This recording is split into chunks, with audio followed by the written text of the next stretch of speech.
कल हम लोग देखे थे भूकंप मूल और भूकंप केंद्र ना। उसके आगे बढ़ते हैं हम लोग और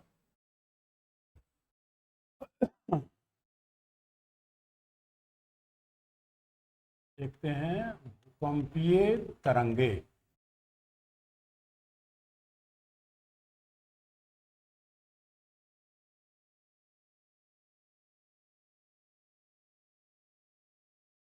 सिस्मिक वेव, इसमें पहला वेव है आपका पी वेव या पी तरंग।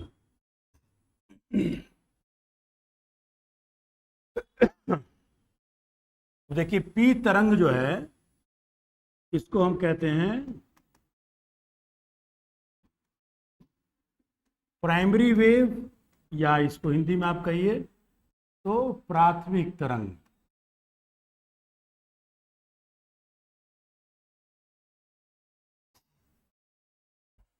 तो प्राथमिक तरंग कहा गया। अब यहां प्रश्न उठेगा कि क्यों इसको प्राथमिक कहते हैं हम लोग। तो प्राथमिक तरंग इसलिए है, प्राथमिक क्यों कहा जाता है,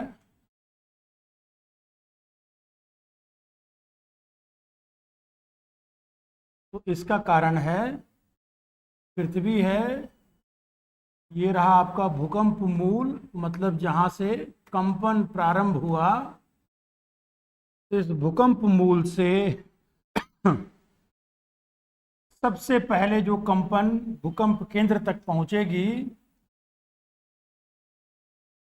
भूकंप केंद्र तक पहुंचने वाली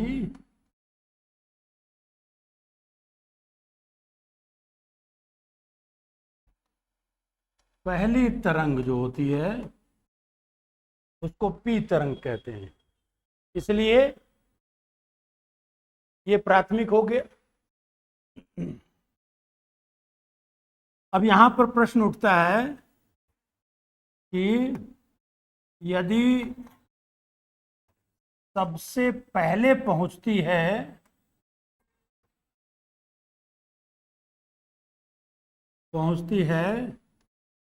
इसका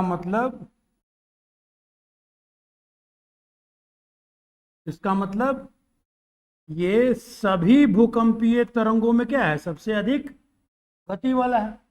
ये सभी भूकंपीय तरंगों में सर्वाधिक गतिशील होती है। तो यहां पर एक चीज निकल कर आया कि सभी भूकंपीय तरंगों में सबसे गतिशील कौन है, तो पी तरंग। तो सर्वाधिक गतिशील होती है। कितनी गति होती है इसकी, तो इसकी जो गति होती है यहां पर हम औसतन बता रहे हैं। औसतन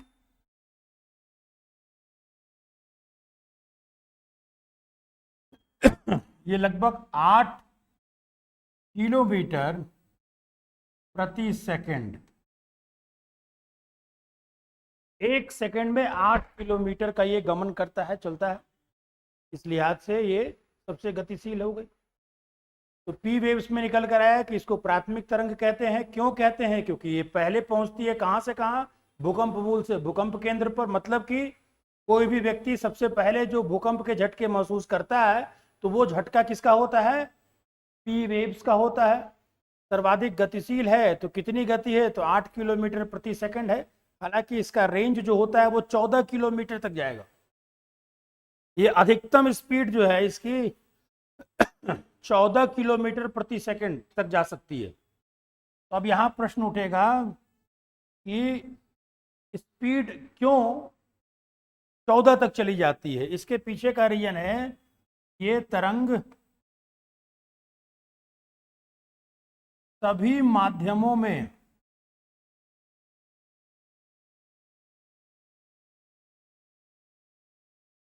गमन करती है।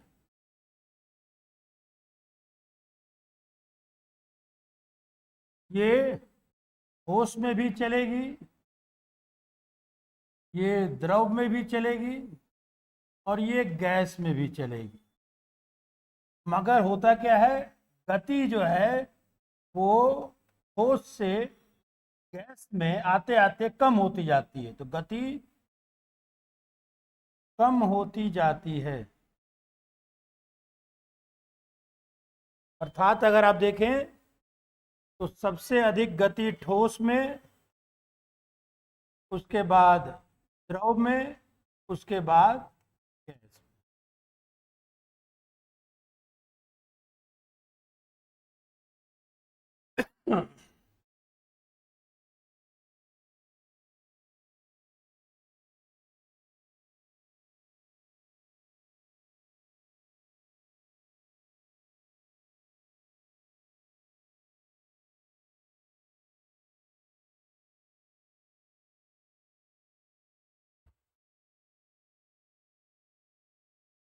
तो ठीक है, इसको इसीलिए लिख रहे हैं कि ताकि आप लोग इसको नोट्स के अलावा भी आपके पास एक साधारण भाषा में ये चीज़ें रहें।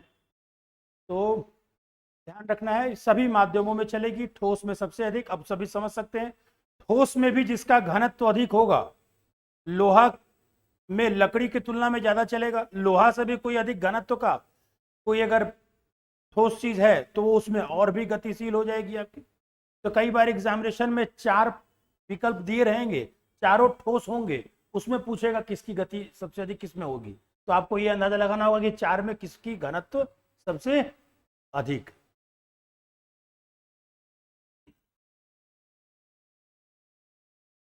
तो अब ये हो गया। अब यहां पर ये प्रश्न बनता है कि अगर इसमें गति सबसे अधिक है तो कहीं ना कहीं इसके कुछ चलने की प्रकृति भी कुछ ऐसी होगी कि वो क्या है, अपने आप को ज्यादा गतिशील बना लेता है। जैसे कि एक धावक जो होता है, एक एथलीट जो होता है, वो क्या होता है आपका, दौड़ने को 100 मीटर रेस में सभी दौड़ रहे हैं और सभी बहुत सक्षम है, मगर एक उसमें सफल होता है, क्यों? क्योंकि उसकी टेक्निक थोड़ी सी क्या है, दूसरे से अच्छी है, चलने दौड़ने की प्रकृति अच्छी है। तो वो प्रकृति क्या है, तो इसको देखते हैं। तो आगे देखिए इसमें, तो इसके जो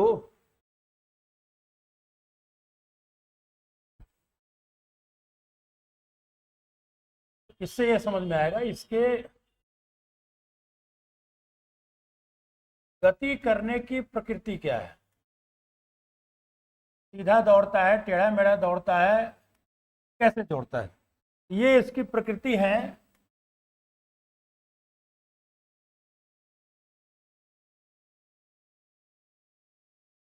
अनुदैर्ध्य तरंग के रूप में, जिसको आप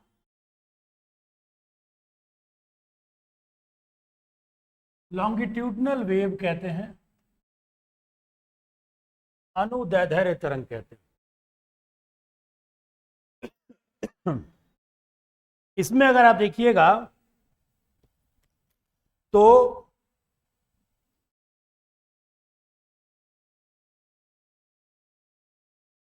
इसमें कणों की गति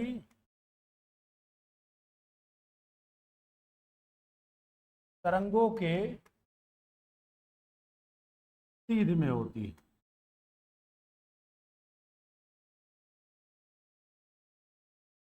तरंगों के सीध में होती है, मतलब कि आप ऐसे समझिए, ये कुछ इस प्रकार से चलेगा, जैसे कि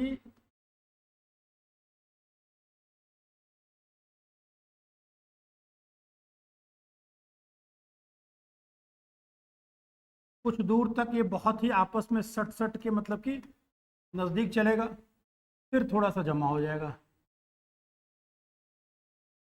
फिर ये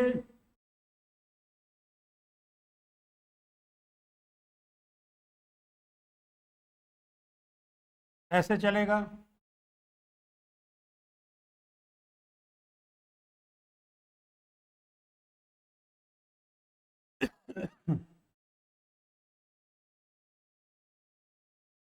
क्या देख रहे हैं इसमें, इसमें देख रहे हैं यहाँ पर घनत्व अधिक है, यानी कि जो तरंगे हैं ये यहाँ पर बहुत ज़्यादा सिकुड़ जाती हैं, घनत्व अधिक है, तो इसलिए इसको क्या कह दिया जाता है, इसको कह दिया जाता है संपीड़न। यहाँ पर आप देख रहे हैं कि फिर घनत्व कम है, तो मतलब कि यहाँ विरलन की स्थिति है, रेरिफिकेशन। तो मतलब ये अधिक घनत्व कम घनत्व, अधिक घनत्व कम घनत्व, इस रूप में ये गति करता है जैसे ध्वनि की तरंगे चलती हैं, जैसे ध्वनि तरंगे चलती है। यानी कि आपसे कहेगा पी तरंग किसके समान चलती है, ऑप्शन में ध्वनि रहा तो आप क्या लगाएंगे, ध्वनि तरंग। मतलब कि जैसे कि हम बोल रहे हैं, आपके कानों तक आवाज जा रही है तो कुछ इसी रूप में जा रही है। हमारी वाणी जो है तरंगों के रूप में जा रही है, एक जगह जमा होती है, फिर आगे की ओर जाती है, फिर जमा होती है। क्या होता है उससे, एक प्रकार से ये अपने आप में एनर्जी जो है वो पैदा करता है। ये कहिए कि एक जगह जमा हुआ तो उसके बाद ये तेजी से आगे बढ़ेगा, ये तरीका होता है। इसी कारण, तो इसी प्रकृति के कारण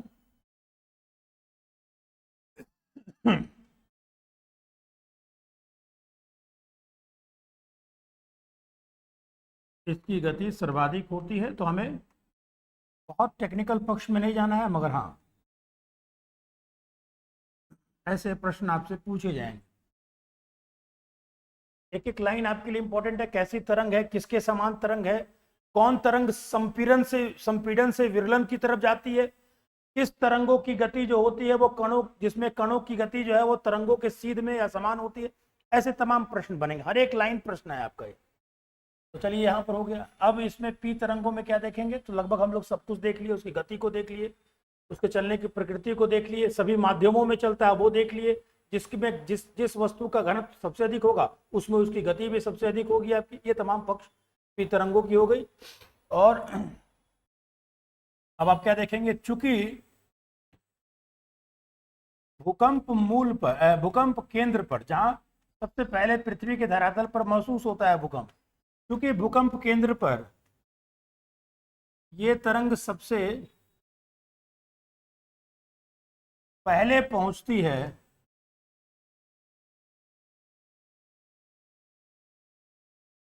इसी कारण इसे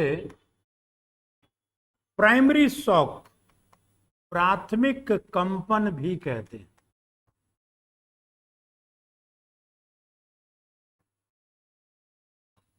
यानी कि ये लोगों को संकेत दे रहा है कि अभी हम स्टार्ट हुए हैं, आगे भी झटके आएंगे भूकंप के। ये प्राथमिक कंपन इसको कहा जाता है। इतनी सारी चीजें पर्याप्त है पी तरंग के लिए। अब आइए इस तरंग को।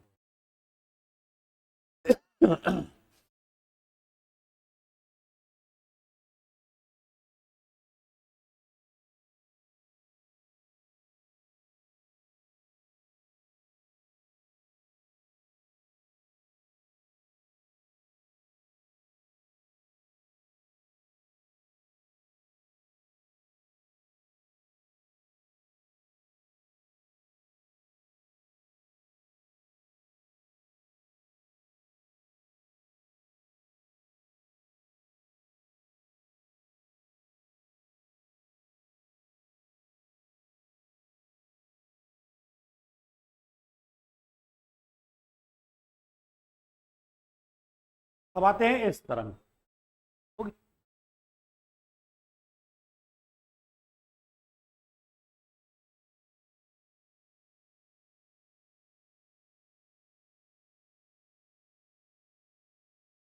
इस तरंग मतलब कि सेकेंडरी वेव, जिसको आप द्वितीयक तरंग कहेंगे।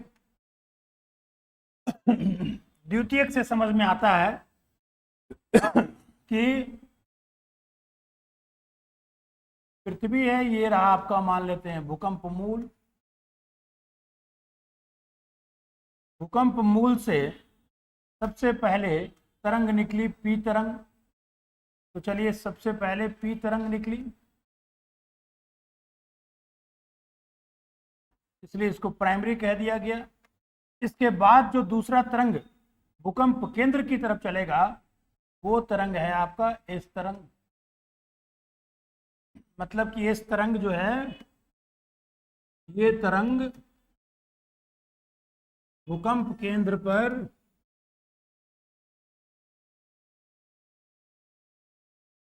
पी तरंग के बाद या पश्चात आती है, और इसी कारण इसको हम लोग द्वितीयक तरंग कहते हैं। मतलब यहां पर यह स्पष्ट हो गया कि इसकी गति पी तरंगों की गति से कम होती है। इसकी गति पी तरंग से कम होती है। कितना होती है लमसम? तो इसकी गति जो है वो लगभग 4.5 से 5 किलोमीटर प्रति सेकंड की गति से मूव करता है। और यहाँ फिर वही बात होगी कि भाई क्यों, क्या कारण है कि इसकी गति जो है वो पी तरंग से कम हो गई है? तो पी तरंग से गति के कम होने का कारण इसके गमन करने की प्रकृति है, चलने की प्रकृति है।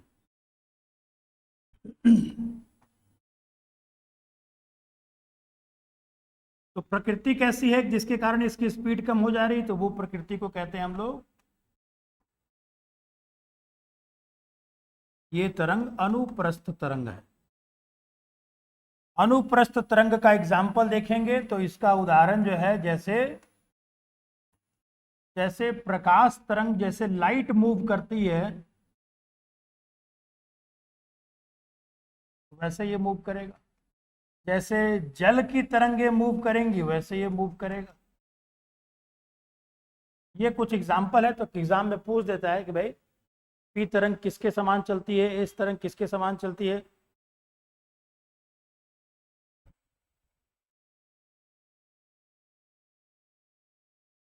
क्या होता है इसमें? कणों की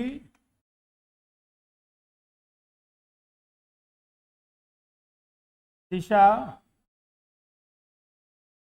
तरंगों के समकोण पर होती है।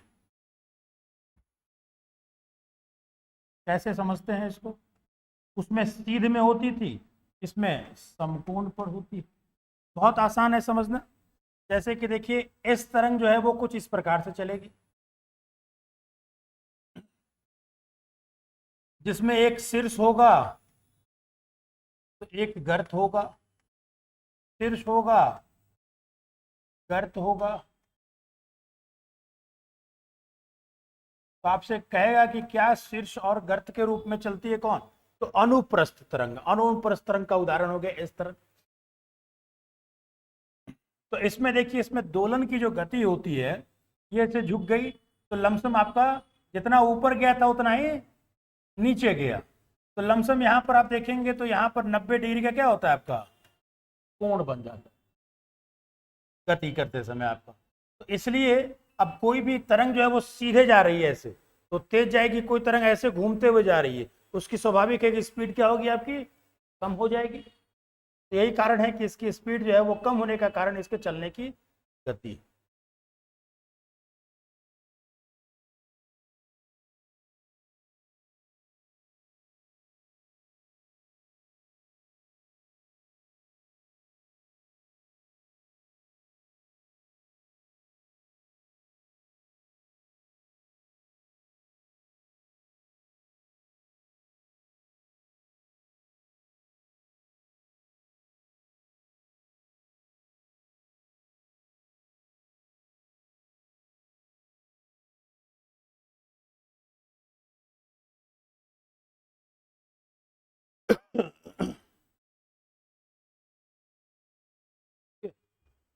चलिए अब क्या देखेंगे इसमें? इसमें देखेंगे कि क्या पी तरंगों के समान ये भी सभी माध्यमों में ट्रेवल करती है? तो ऐसा नहीं है, ये द्रव माध्यम में क्या होती है, लुप्त हो जाती है।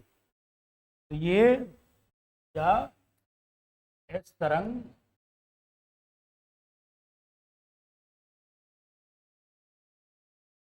द्रव माध्यम में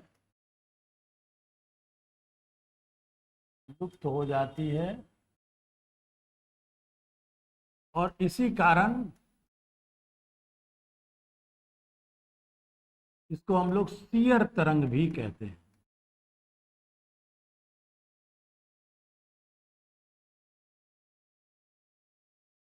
सिंपल समझिए इसको कैसे, जैसे कि यहां पर देखिए, मान लेते हैं कि एग्जाम्पल के रूप में कि ये कोई पृथ्वी का कोई एक हिस्सा को हम लिए, नीचे ये इस तरंग जो है वो मूव कर रही है आपकी। सपोज कीजिए कि वो इस तरंग जो है वो ऐसे मूव कर रही है, ऐसे करके मूव कर रही है। इसके ऊपर पूरा चट्टान है, इसके नीचे भी चट्टान है। तब तो ये क्या हो रहा है, टकरा रहा है, टकरा के इधर आ रहा है, टकरा के ऊपर जा रहा है, फिर टकरा कर नीचे आ रहा है, फिर टकरा कर उधर जा रहा है। मगर यहीं पर आपको अंदर में क्या मिल गया, कहीं पानी मिल गया। तो क्या पानी मिलने के बाद वो टकरा कर वापस आ पाएगा? नहीं आ पाएगा। तो ये क्या होगा, इसी में गायब हो जाएगा, इसके आगे इसमें ब्रेक हो जाएगा, है ना। तो इसी कारण इसको हम लोग क्या कहते हैं, स्फीयर तरंग भी कहते हैं। हो सकता है ये कॉन्सेप्ट आपसे नहीं पूछा जाए, मगर कम से कम ये ध्यान रखिएगा, इसको स्फीयर तरंग इन्हीं कारणों से कहा जाता है। ठीक है ना। इस तरंग हो गया आपका सभी माध्यम में देख लिए, इसको गति देख लिए इसकी, इसके और क्या क्या नाम है। और स्वाभाविक है ये पी के बाद पहुंचता है, इसलिए इसको हम लोग कहते हैं, इसको सेकेंडरी शॉक भी कहा जाता है। यानी कि भूकंप केंद्र पर ये पी के बाद आ रही है।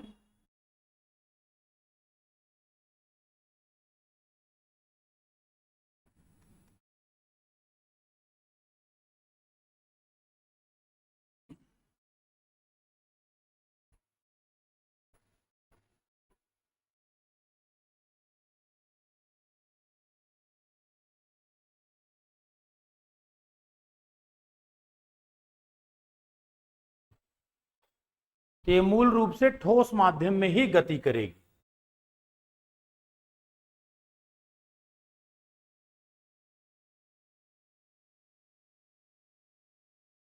अब हम लोग पढ़ेंगे एल तरंग पर, जो कि तीसरा तरंग है, जो कि गहराई से नहीं आती है बल्कि धरातल के नीचे उत्पन्न होता है और वहीं गमन करता है।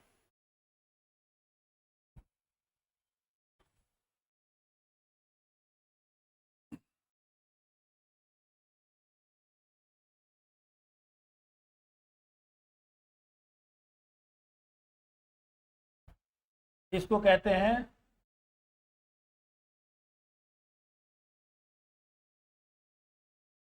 लॉन्ग पीरियड वेव,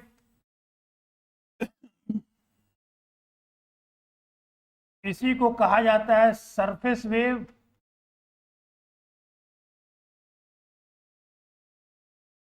इसी को कहा जाता है आर वेव, इसी को कहा जाता है मुख्य कंपन तरंग। यानी कि विनाशकारी होती है ये मुख्य कंपन तरंग, मेन शॉक वेव।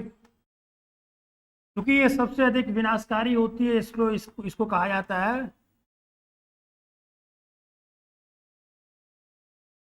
टोटल या डिजास्ट्रस वेव। तो ये अलग अलग नाम है। ये एक लव महोदय थे, उनके नाम पर इनका नाम एल तरंग पड़ा।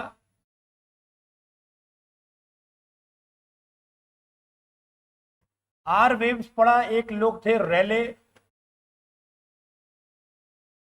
तो जिन लोगों ने इस तरंगों के विषय में अपनी एक बेहतरीन व्याख्या दी, उनके नाम पर इसको नाम रखा गया है। तो इसको हम लोग इस तमाम नाम से जानते हैं। अब देखिए होता क्या है, जैसे कि मान लीजिए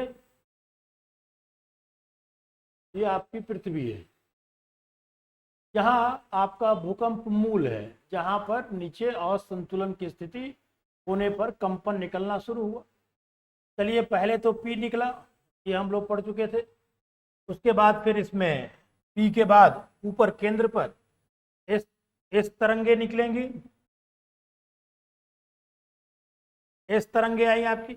अब आप खुद देख रहे हैं कि इस तमाम जगहों पर बीच में वो क्या मिलेगा आपको, बीच में बहुत सारी चट्टानी संरचनाएं मिलेंगी, तरंगे आ रही है।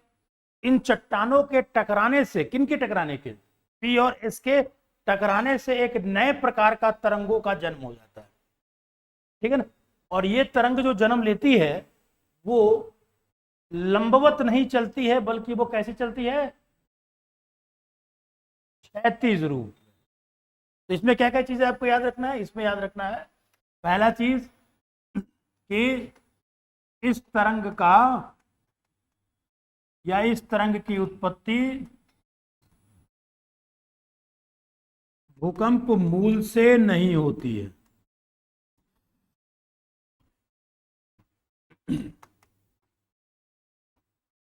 पहला ये चीज, इससे ये भी मालूम चल रहा है कि ये अधिक गहराई में उत्पन्न नहीं होता है। दूसरा क्या देखेंगे इसमें, दूसरा देखेंगे कि जहां, पहले उत्पत्ति के विषय में क्लाइन और जोड़ लें, इसकी उत्पत्ति पी एवं एस तरंग, पी एवं एस तरंगों के भूकंप केंद्र की ओर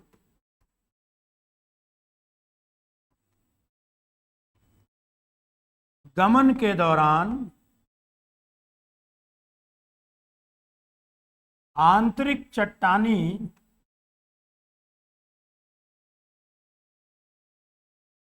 संरचना से टकराने से होती है। एक विशेषता ये, फिर क्या हम लोग देखे थे, जहां पी एवं एस तरंग की गति लंबवत होती है, गहराई से ऊपर, लंबवत कहिए, ऊर्ध्वाधर कहिए, वर्टिकल कहिए, वहीं एल तरंग धरातल के नीचे क्षैतिज, हॉरिजेंटल, है ना, ऐसे क्षैतिज रूप में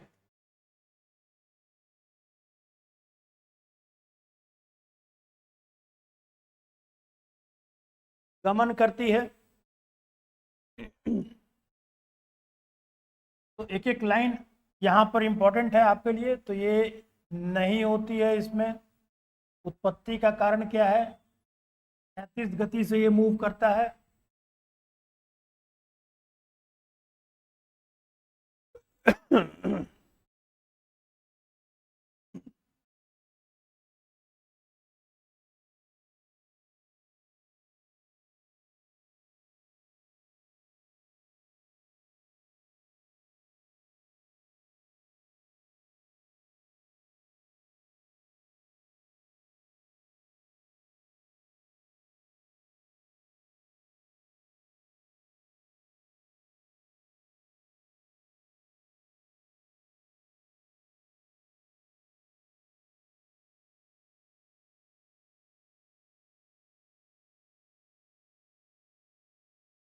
ओके,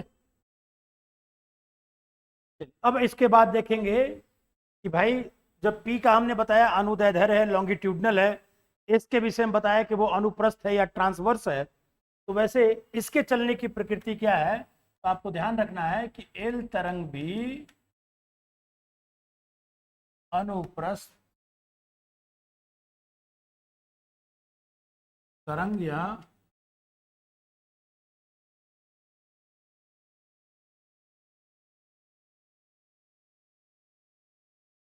ट्रांसवर्स वेव का उदाहरण है। दूसरा चीज कि ये सर्वाधिक दोलन करके चलने वाली तरंग है।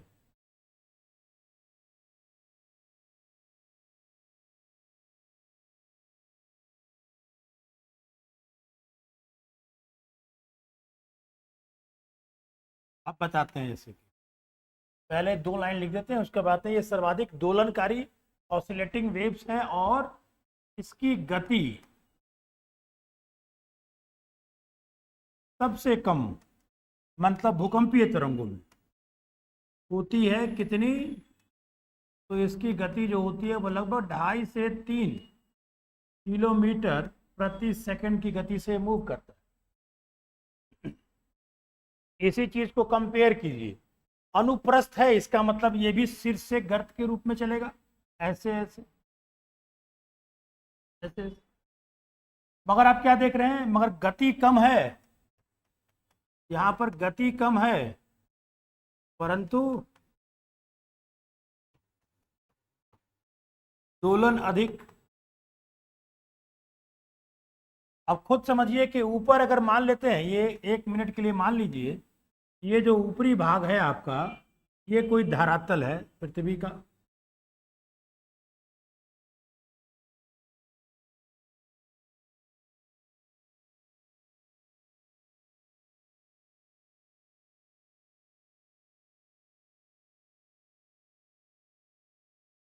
ये कोई आपका धरातल है,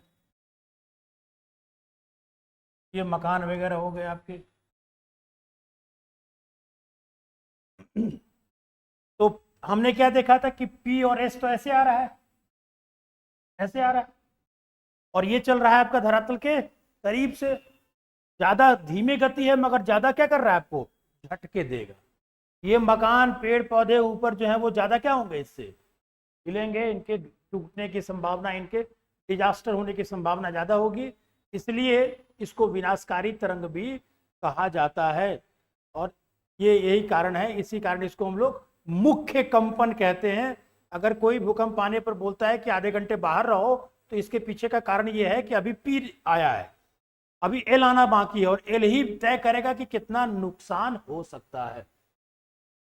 यहां पर एक और भी चीज याद रखिएगा, जितनी गहराई में भूकंप मूल होगी, भूकंप मूल जो है जहां से पी और एस निकल रही है, वो जितना अधिक गहरा होगा, एल तरंग उतना ही मजबूत होगी। अगर भूकंप मूल मात्र 5 किलोमीटर, 8 किलोमीटर, 10 किलोमीटर पर है, तो पी एस तुरंत पहुंच गया, एल बहुत तरीके से जनरेट हो ही नहीं पाएगा। अगर 50 किलोमीटर, 100 किलोमीटर, 150 किलोमीटर नीचे भूकंप मूल है, तो एल तरंग भी क्या होगी, ज्यादा विनाशकारी होगी। ये कुछ फैक्ट्स हैं जिसको आपको याद रखना। ये 3 तरंग है, इसमें से 100% रहता है कि एक क्वेश्चन आपको, मिनिमम एक प्रश्न जो है वो यहाँ से बनेगा आपको। तो ये आपकी तीनों तरंगों की स्थिति रही। अब आइए इसके बाद हम लोग भूकंपीय तरंगों के बाद क्या पढ़ेंगे, कि इन्हीं तरंगों का अध्ययन किया जाता है सिस्मोग्राफी यंत्र पर। और सिस्मोग्राफी यंत्र जो है, अब जैसे कि मान लेते हैं, जैसे सपोज कीजिए कि ये कोई धरातल का भाग है, और बीच में यहां पर मानते हैं कि पानी है, यहां मान लीजिए कि जल है, और भूकंप मूल है यहां। तो अब भूकंप मूल से जब पी चलेगा तो उसको कोई रुकावट नहीं होगा, थोड़ा बहुत स्पीड डाउन कम होगा मगर चला जाएगा। मगर इस तरंग क्या होगी यहाँ पर, इस तरंग आपको बताया कि द्रव में वो नहीं चलती, तो नहीं चलती है, तो ये इस तरंग जो है वो यहाँ से इसको निकलने में क्या होगा, बहुत ज्यादा दिक्कत होगा। तो ऊपर बैठा, ऊपर सिस्मोग्राफी यंत्र से आप देखेंगे कि पी तो आ गया मगर एस नहीं आया, या उसको आने में देर लग रही है। इसका मतलब कि नीचे क्या है, कहीं ना कहीं पानी स्थिति, तापांतरिक संरचना के विषय में जान गए। ऐसे एज्यूम किया जाता है, कोई नीचे जाकर अभी भी हम लोग के पास कोई मैकेनिज्म नहीं है कि खुद से जाकर देखकर उसके विषय में बता सके। तो ये आपका 3 तरंग। अब आइए इसके बाद हम लोग देखते हैं, इन्हीं तरंगों के अध्ययन के आधार पर पृथ्वी को 3 प्रकार में, या पृथ्वी के संरचना को, आंतरिक संरचना को 3 भाग में बांटा गया है, कोर, क्रस्ट और मेंटल। इसके पहले जनरली जो डिवीजन होता था आंतरिक संरचना का, वो होता था सियाल, सीमा और नीफे के आधार पर। ठीक है, तो अब देखिए इसमें,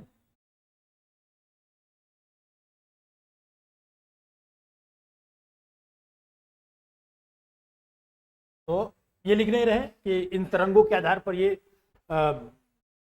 डिवीजन किया हमने। अब इसमें क्या करेंगे, ये अर्थ है, ये केंद्र सेंटर है, ये आपका इसी में से एक भाग ऐसे निकाल रहे हैं, ये आप लोग किताबों में देखते होंगे। तो इसी को आधार बनाकर हम बनाते हैं यहाँ पर, जैसे कि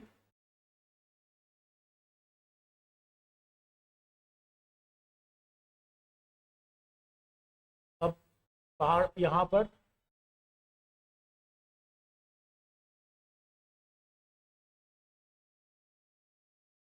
ये स्थिति है कुछ, मतलब कि पृथ्वी का ऊपरी भाग है, यहाँ पर हो सकता है कि आपको पर्वत भी मिले, पठार भी मिले, है ना, मैदान भी मिले, और कोई समुद्र का भाग भी मिले, सागर की स्थिति है। और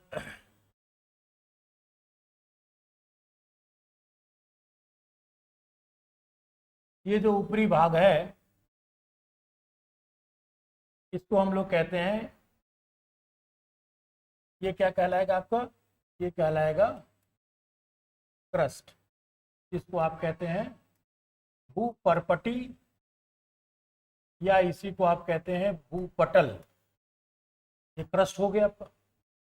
अब ये जो क्रस्ट है इसकी जो औसत माना गया है, ये मान लीजिए धरातल को एक समय के लिए 0 किलोमीटर धरातल है, तो औसतन गहराई क्रस्ट की कितनी होती है, 30 किलोमीटर औसतन गहराई ये। फिर क्या देखेंगे, अब जहां पर्वत होंगे वहां पर गहराई थोड़ी सी क्या हो जाएगी, बढ़ जाएगी। जहां पर, इसको थोड़ा सा और बना दीजिए नीचे ताकि और स्पष्टता रहे।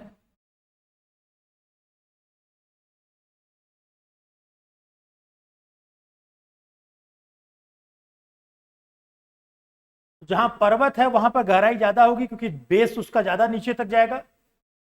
जितने बड़े खंबे गाड़ेंगे उसको उतना ही नीचे ज्यादा स्ट्रांग आधार देना होगा। समुद्र है वहां पर सबसे कम क्रस्ट की मोटाई आपको दिख रही है, कि औसतन 30 है, मगर कहा जाता है एनसीईआरटी के हिसाब से कि पर्वत जहां है, पर्वतों के नीचे आप देखेंगे लगभग 100 किलोमीटर तक गहराई मिलेगी। किसकी गहराई, क्रस्ट की। और जो सागर है या महासागर हैं, यहां पर लगभग घटकर ये 5 से 10 किलोमीटर हो, 5 से 10 किलोमीटर की गहराई हो जाती है। इसी कारण आंतरिक संरचना को जानने के लिए कहां पर इंटीग्रेटेड ड्रिलिंग प्रोजेक्ट वगैरह चलाया गया, समुद्र में, कि आसानी से हम क्या हो नीचे का अध्ययन कर सकें। अब इसमें क्या है कि इसको भी 2 सब डिवीजन में बांटा जाता है। जैसे कि ये मान लीजिए कि इसको हम लोग 2 भाग में बांटे। ऊपरी भाग जो है ये कहलाया ऊपरी क्रस्ट, निचला भाग निचली क्रस्ट। ये डिवीजन अंतर किया गया घनत्व के आधार पर। अब खुद इस बात में आप अंदाजा लगा सकते हैं, ये जो ऊपरी भाग है ऊपरी क्रस्ट का, ये जो ऊपरी क्रस्ट है ये क्या है, वायुमंडल के संपर्क में है, ऊपर है तो वायुमंडल के संपर्क में है, मतलब हवा पानी के संपर्क में है। तो यहां पर कौन सा कार्य ज्यादा होगा, अपर्दन का कार्य अधिक होगा।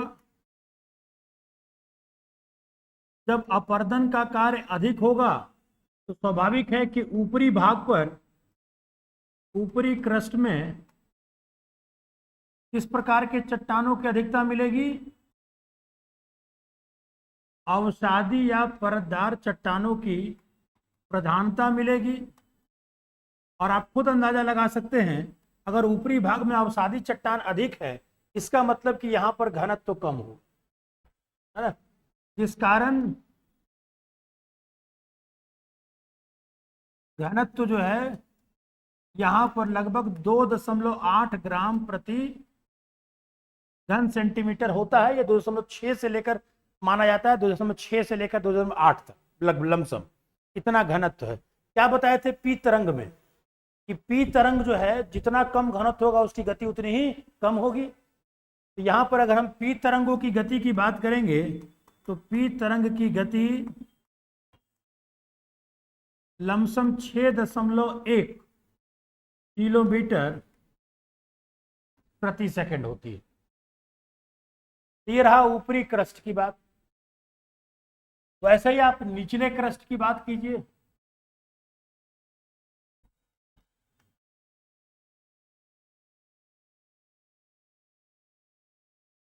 निचला क्रस्ट ऊपर से ज्यादा दबाव में है, स्वाभाविक है कि वायुमंडल के संपर्क में नहीं है, तो यहां पर आपको किस प्रकार के चट्टानों की बहुलता मिलेगी?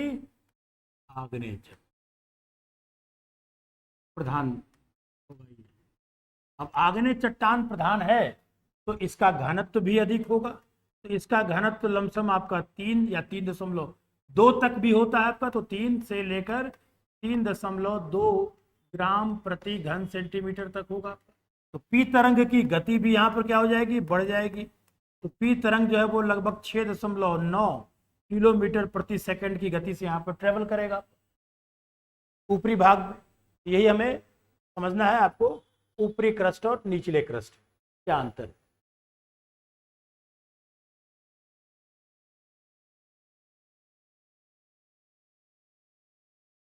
अब इसी को क्या करते हैं कि अगले पेज पर आपको हम बनाते हैं, क्या है वो, ये अक्सर एग्जाम में पूछा जाता है कि भाई अगर हम इसको डिवीजन किए हैं, इस वाले भाग को ऊपर, इस भाग को निचला क्रस्ट, तो क्यों किए हैं? तो इसके पीछे का कारण घनत्व है।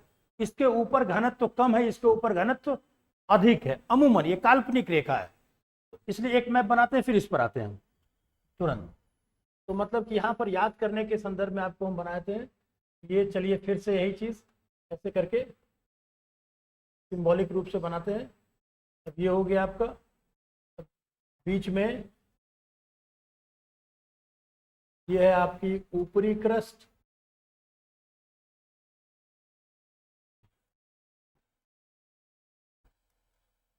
निचली क्रस्ट, और ये जो बीच में अंतर आपको दिख रहा है घनत्व का, ये घनत्व का अंतर आपको कहलाएगा, याद रखना है, बहुत इंपॉर्टेंट है, इसको कहा जाता है कोनराड घनत्व और संबद्धता। तो आपको केवल कोनराड याद रखना है, कोनराड डिसकंटिन्यूटी है। आते हैं उस पर भी, एक एक करके लिख देंगे, भेज देंगे। ये बीच में कोनराड है आपका।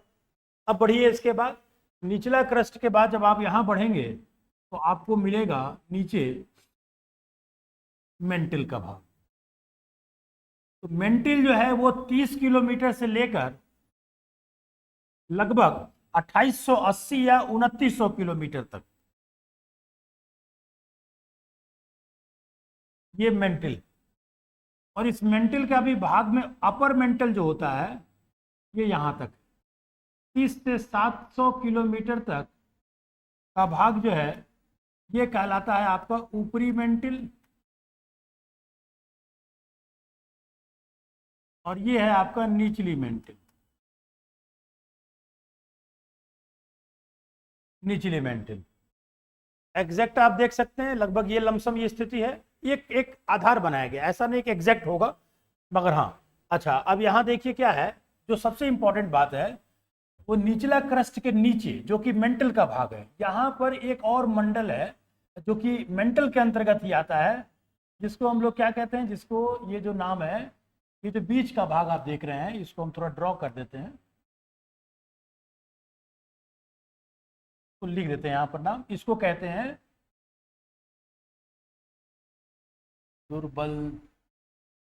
दुर्बलता मंडल। ठीक है ना, दुर्बलता मंडल। तो समझिए क्या है,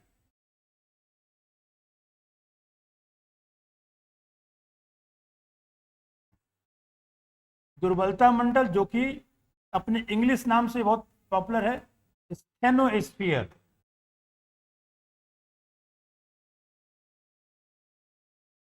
पहला चीज क्या देखना है, ये किसका भाग है, तो मेंटल का भाग है।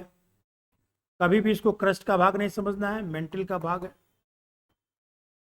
दूसरा क्या इसमें याद रखना है आपको, दूसरा याद रखना है कि इसकी गहराई कितनी होनी चाहिए। तो अलग अलग जगह थोड़ी अलग अलग बातें आती हैं, थोड़े से जो भी इसमें रिसर्च हुए हैं, जो भी इसमें भूगर्भिकों का जो अनुमान है, उसमें कहा गया है कि लगभग ये 200 किलोमीटर तक ये मंडल पाया जाता है।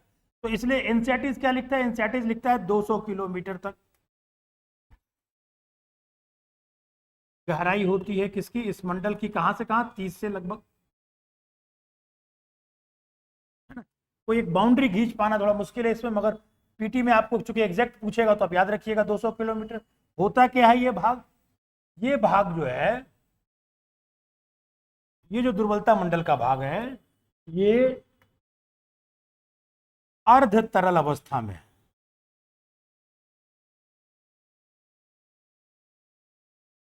सेमी लिक्विड स्टेट में, इसका अधिकांश भाग, सारे भाग नहीं। हो सकता है कि जैसे मान लीजिए कि यहाँ बहुत ऊपर तक उठा दिए हैं, इसका मतलब समझिए कि यहाँ पर तरलता नहीं है, जो नीचे है वहां ज्यादा तरल है, ऐसा कुछ अनुमान लगाइए। तो ये आपके अर्ध तरल अवस्था में। यहाँ पर ये प्रश्न बनेगा आपका कि क्या कारण है कि इस बीच में थोड़ा सा भाग अर्ध तरल अवस्था में, जैसे प्लास्टिक को गला दीजिए तो चिपचिपा हो जा रहा है, ऐसा क्यों बन जा रहा है? तो इसके पीछे का कारण ये है कि आप देखिएगा कि धरातल के नीचे बढ़ने पर ऊपरी भाग में, ये ऊपरी भाग ही एक तरह से धरातल का, यहाँ पर आग्नेय और रूपांतरित चट्टानों में बहुत सारे रेडियो एक्टिव तत्व पाए जाते हैं, रेडियो एक्टिव तत्व जैसे यूरेनियम वगैरह। और ये रेडियो एक्टिव तत्व क्या होता है, ये उस जगह, ये अपने आप में एनर्जी को क्या करता है, जैसे यूरेनियम आप देखते होंगे यहाँ पर हमारे पूर्वी सिंहभूम में, जादूगोड़ा वगैरह में है, नरवा पहाड़ में है, यहाँ से जो यूरेनियम निकलता है, ये यूरेनियम की खासियत होती है, ये क्या होता है, ये ऑटोमेटिक अपने तरीके से क्या होता है, स्वतः एनर्जी को रिलीज करता है, जिसके कारण ये जिस जगह पर भी होगा वहां पर तापमान को क्या कर देगा, ये बढ़ा देता है। तो यहाँ पर तापमान इनके कारण बढ़ जाता है, तो ये भाग क्या हो जाती है, थोड़ी सी तरल अवस्था में हो जाती है, तरल तो नहीं कहेंगे, अर्ध तरल अवस्था। ये सभी ऐसे कारण है, इसलिए आपको अर्ध तरल अवस्था में हो तो ये ध्यान रखना। और दूसरा चीज है कि मान लेते हैं कि धरातल पर कहीं पर भी वॉल्केनो आएगा, ज्वालामुखी आता है, तो उसका जो मैग्मा आता है, मैग्मा जो उससे निकलती है अर्ध तरल अवस्था में, उसका सोर्स कहाँ है, ठीक है ना। तो ज्वालामुखी से निकलने वाले मैग्मा का स्रोत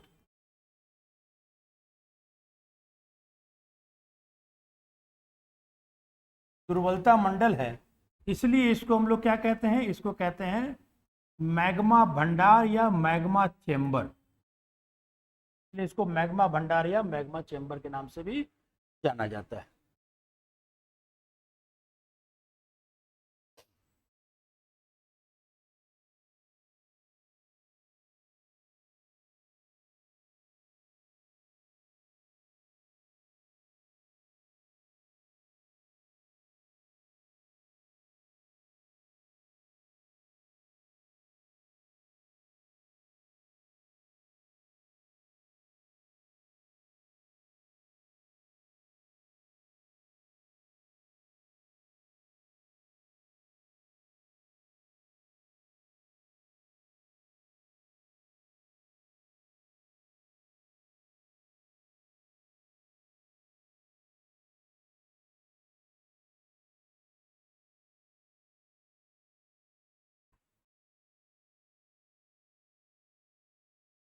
ओके, अब देखिए यहाँ पर आ जाइए।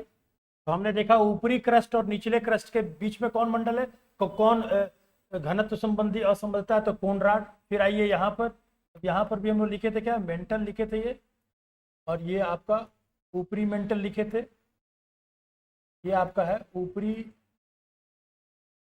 मेंटल, ये है आपका निचली मेंटल। ये लिखे थे 2900 किलोमीटर, ये 700 किलोमीटर, ये 30 किलोमीटर। तो इसके बीच में, तो अब हमको कौन सा बीच में आ रहा है, निचले मेंटल और ऊपरी मेंटल का बीच का भाग, निचला मेंटल और ऊपरी मेंटल के बीच के भाग को हम लोग कहते हैं मोहोरोबिक। मोहोरोबिक ये नाम सभी इस संदर्भ में जो लोग भूगर्भ शास्त्री थे उनके नाम पर ये रखा गया है। मोहोरोबिक को ही शॉर्ट नेम में देखते होंगे किताबों में लिखता है मोहो, मोहो असंबद्धता। तो पूछेगा मोहो किसके किसके बीच में, तो निचला क्रस्ट और ऊपरी मेंटल के बीच।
ओके चलिए, अब देखिए इसमें, अब इसमें अगर हम डेंसिटी की बात करें तो यहाँ याद है, यहाँ लिखे थे ऊपर में 2.8, उसके बाद लिखे 3 या 3.2, ऊपरी मेंटल तक जनरली आपको यहाँ पर जो घनत्व मिलेगा ऊपरी भाग में ये लमसम आपका 4.3 होता है, और निचले मेंटल में आप देखेंगे तो यहाँ पर लगभग 5.5 ग्राम प्रति घन सेंटीमीटर घनत्व होगा निचला मेंटल। ठीक है ना। अब बढ़िए, अब बढ़ते हैं कहाँ, मेंटल के बाद, उसके बाद चीज़ें ठोस होती चली जाएंगी, मगर यहाँ पर जब पहुँचेंगे आप कोर वाले जोन में, तो ये कोर का इलाका है जिसको हम लोग ऊपरी भाग को कह देते हैं आउटर कोर, और ये वाला भाग जो है इसको कहते हैं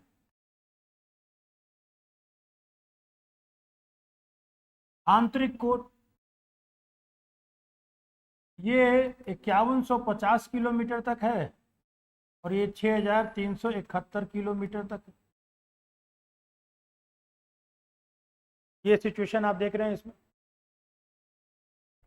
अब क्या इंपॉर्टेंस है बाह्य कोर का, तो पहला चीज देखिए, ये जो बाह्य कोर है एकदम याद कर लेना है क्या, ये बहुत बड़ा भाग है। आप देख ही रहे हैं 2900 से 5150, ये पूरा का पूरा भाग जो है वो अर्ध तरल अवस्था।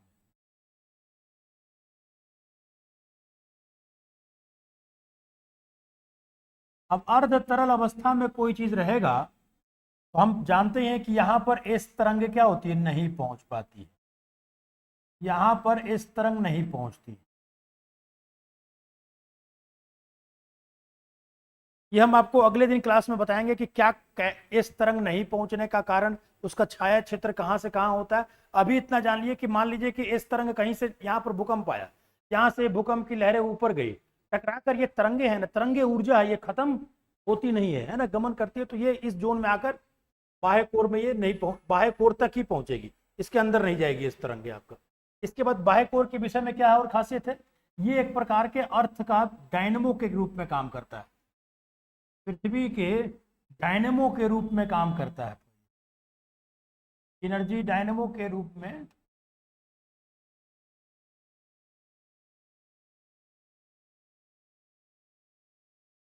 कार्य करता है। सभी भाग घूम रहे हैं, अगर ये भाग रुक गया घूमना तो पृथ्वी जो है वो इसके अस्तित्व पर संकट आ जाएगा। तो इसलिए बाह्य कोर को आप डायनेमो के रूप में, कैसे साइकिल पे पहले लाइट जलता था चलाते थे पैडल, तो वैसे एनर्जी का एक सोर्स है आपका अंदर में, ये डायनेमो के रूप में काम करता है आपका अर्ध तरल अवस्था में।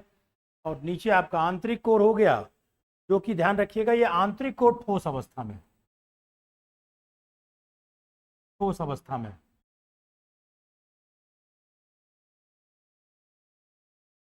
क्योंकि इसमें बहुत ज़्यादा चीज़ें लिख दी हैं, इसमें शॉर्ट में याद कर लीजिए कि अगर क्रस्ट को आपसे कहा जाए, क्रस्ट जो है वो इक्विवेलेंट है किसके, आपके, अभी लिख देते हैं इसको, कल हम जब एडवर्ड स्वेस के बारे में बात करेंगे तब बताएंगे। क्रस्ट जो है इसी को आप एक तरह से अभी याद कर चलिएगा, ये क्या कहलाता है आपका, सिलिका और एल्युमिनियम। ठीक है, ये जो मेंटल का पार्ट है इसी को आप क्या कहेंगे, सीमा, और ये जो कोर वाला पार्ट है इसको आप क्या कहते हैं, निकेल और फेरस जैसे मजबूत और अधिक घनत्व की चीजें आपकी मिलती है, ये बाह्य।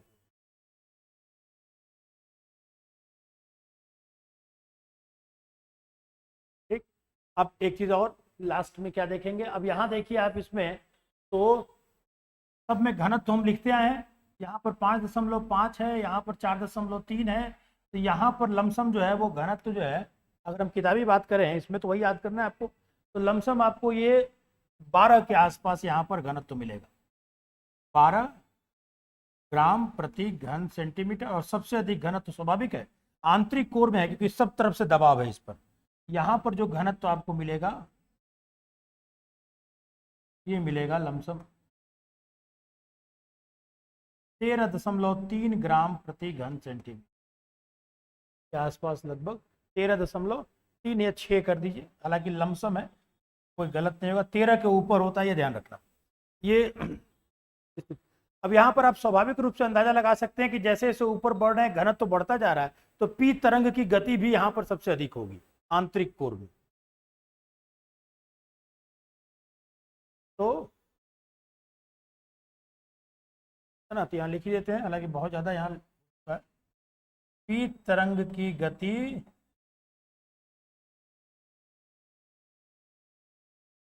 13 किलोमीटर प्रति सेकंड होती है, कहाँ, कोर में, है ना, सबसे अधिकतम स्पीड।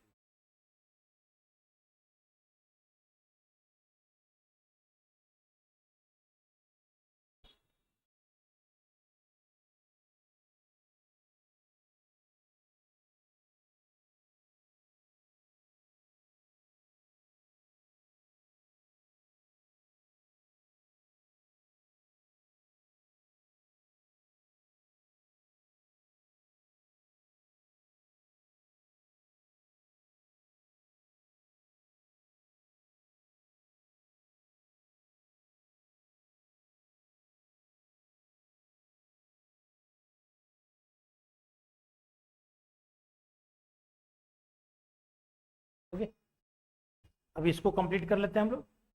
अब यहाँ पर आप देखेंगे कोनराड मोहो, अब ऊपरी मेंटल और निचली मेंटल के बीच में क्या है, तो ऊपरी मेंटल और निचली मेंटल के बीच में जो, इसको कहा जाता है रेपेटी। बहुत बार पूछा जाता है एग्जाम में, रेपेटी असंबद्धता, इसको अपने तरीके से आप लोग याद कर लीजिएगा, कोनराड मोहोरोविक रेपेटी। उसके बाद आप देखेंगे तो हम इसको भी बना दिया जाए। यहाँ पर आपको ये मिलेगा बाह्य कोर और ये आंतरिक कोर। चलिए बाह्य हो गया आपका,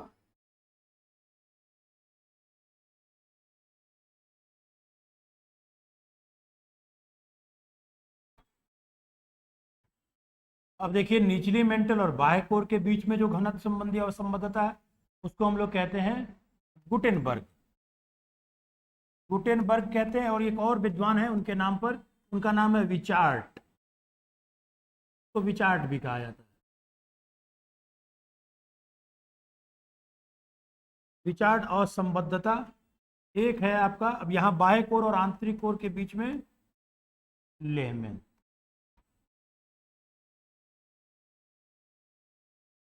लेहमैन असंबद्ध,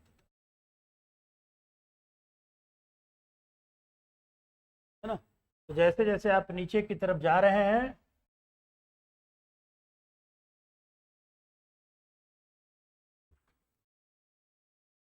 घनत्व भी बढ़ता जाता है। बस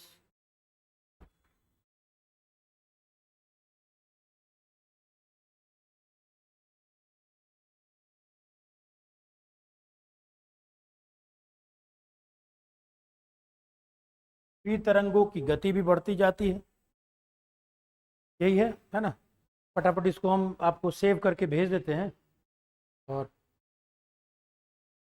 स्वच्छ है? कल वाला भी ना, अच्छा अच्छा, हमको लगता है इसमें रूम में थे कि उस रूम में थे ना हम लोग, उस रूम में थे, अच्छा अच्छा ठीक, अच्छा ठीक, ऊपर देख लेते हैं क्या है।